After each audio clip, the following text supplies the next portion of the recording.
ले यह गांव के जौन हिंदू अगर दूसरे तरफ जात बा तो ई जान लो ओकरे अंदर मियाँ के खून दौड़त बा। वो जयचंद की औलाद है, वो अपने बाप की औलाद है।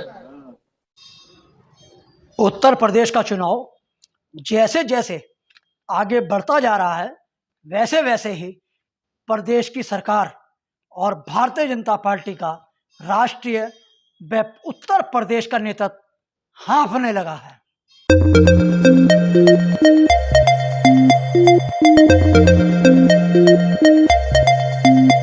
नमस्कार दोस्तों, बात होगी आज उत्तर प्रदेश के विधानसभा चुनाव की। उत्तर प्रदेश का विधानसभा चुनाव के 3 चरण समाप्त हो चुके हैं। चौथे चरण का प्रचार बंद हो चुका है और उसका मतदान होना है।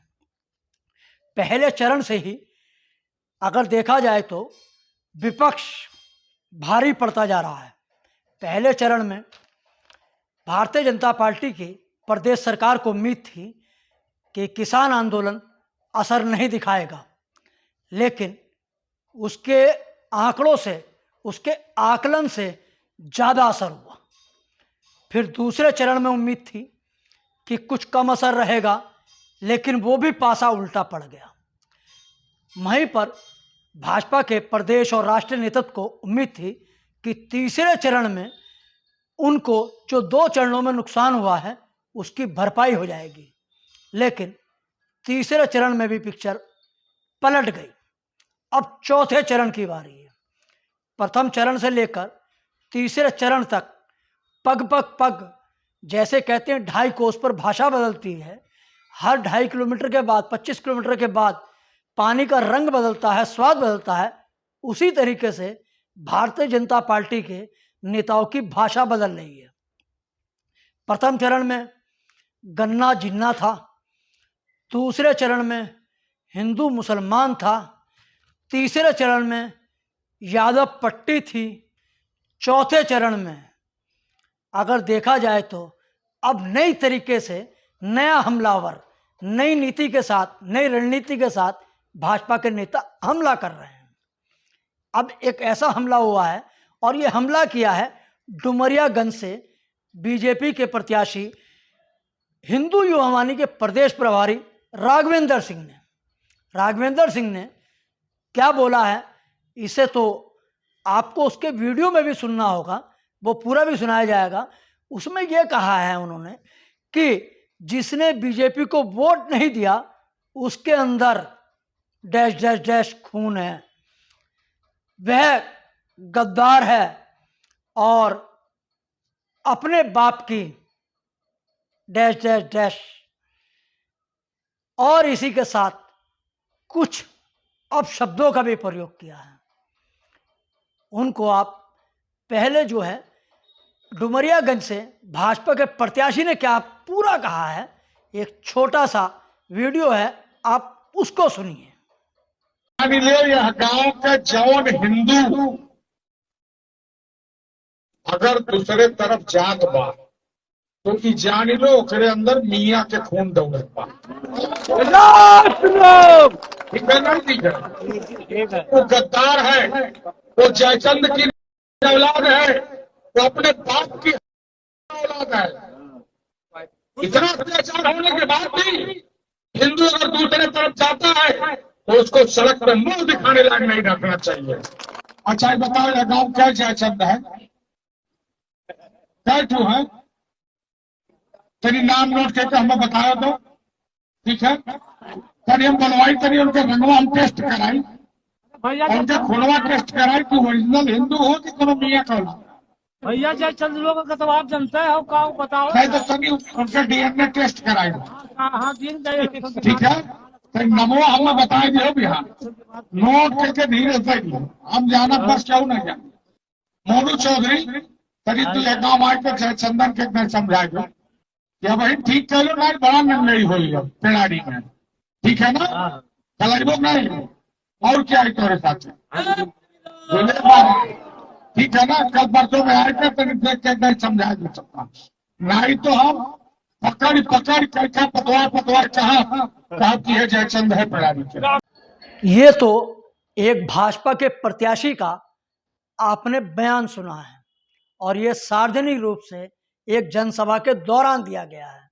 वहीं पर अब इसके कुछ उलट चलते हैं, कुछ पन्ने और पलटते हैं।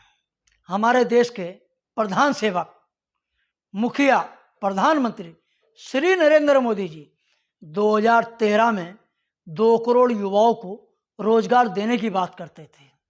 अब वो रोजगार कितना मिला, कितना नहीं मिला, ये सब आपके सामने है। फिर प्रधानमंत्री के द्वारा पकौड़ा बेचना भी रोजगार बता दिया था।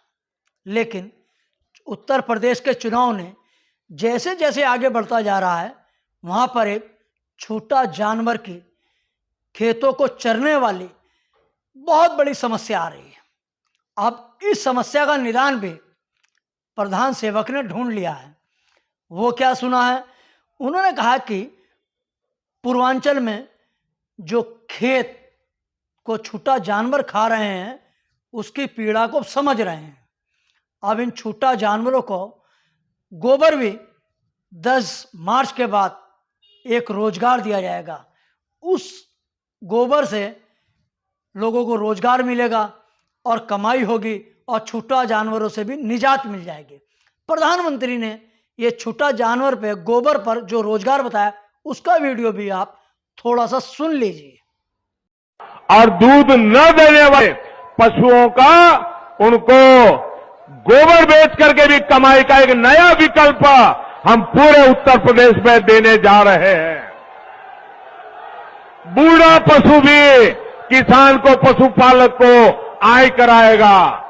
योगी जी की सरकार, प्रधानमंत्री ने जिस तरीके से अब गोबर को भी एक रोजगार बता दिया है, गोबर के साथ साथ पहले पकौड़ा रोजगार था। आप देखते जाइए, जैसे जैसे चुनाव आगे बढ़ेगा ये भाषा बदलती चली जाएगी।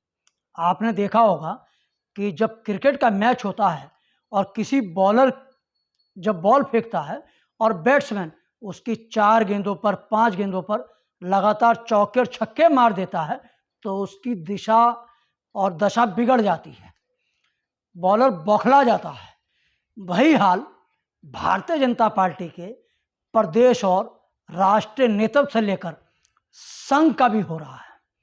उत्तर प्रदेश में प्रथम चरण का मतदान 10 फरवरी को हुआ था, जिस पर मात्र 58 सीटें थी। दूसरे चरण का 14 फरवरी को और तीसरे चरण का 20 फरवरी को। चौथे चरण का 23 फरवरी को होगा और पांचवा चरण 27 फरवरी को और छठा चरण 3 मार्च को और सातवां और अंतिम चरण 7 मार्च को। पहले चरण में कैराना का पलायन था, पलायन को उठाया गया।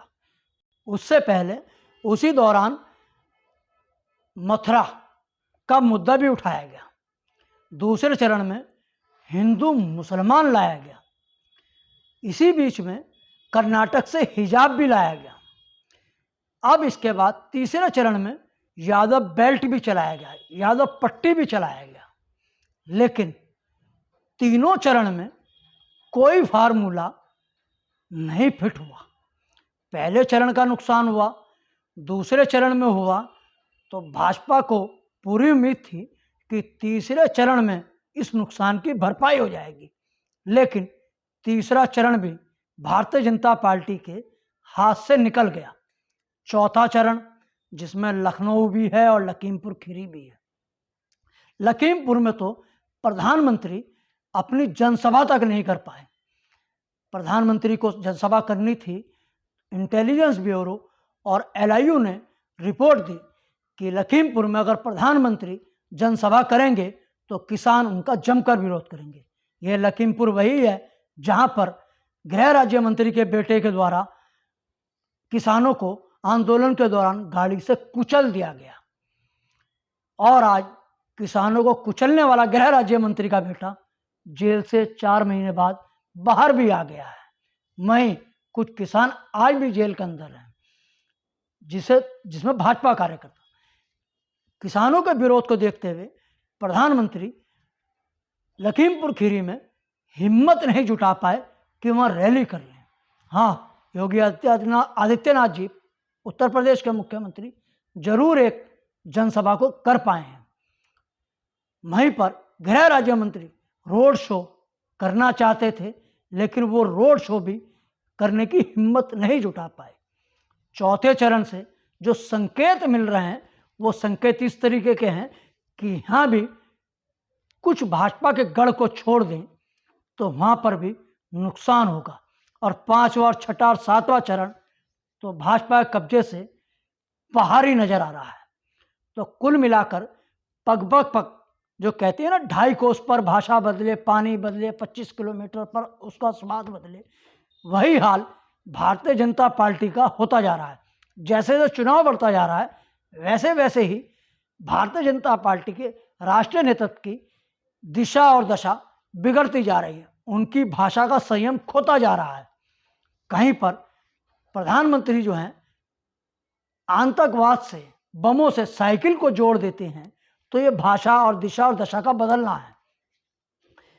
कुल मिलाकर उत्तर प्रदेश का चुनाव जैसे जैसे आगे बढ़ता जा रहा है वैसे वैसे ही विपक्ष में अखिलेश यादव का चेहरे की चमक बढ़ती जा रही है और भाजपा के नेताओं की और संघ की मुख्य धारा की चमक फीकी पड़ती जा रही है। ये चुनाव उत्तर प्रदेश का देश की दिशा और को तय करने का काम करेगा, और यह चुनाव लोकसभा चुनाव से पूर्व सेमीफाइनल भी माना जा रहा है। इसका परिणाम तो 10 मार्च को आएगा, लेकिन परिणाम से पहले अगले चरणों में कितने रंग बदलेंगे ये आपको देखना होगा। ये वीडियो कैसा लगा आप इसके कमेंट सेक्शन में जाकर अपने विचार व्यक्त कर सकते हैं, और आज़ाद पत्रकारिता को सहयोग देने के लिए इस चैनल को सब्सक्राइब करके बेल आइकन का बटन दबाकर सहयोग दे सकते हैं। बहुत बहुत धन्यवाद।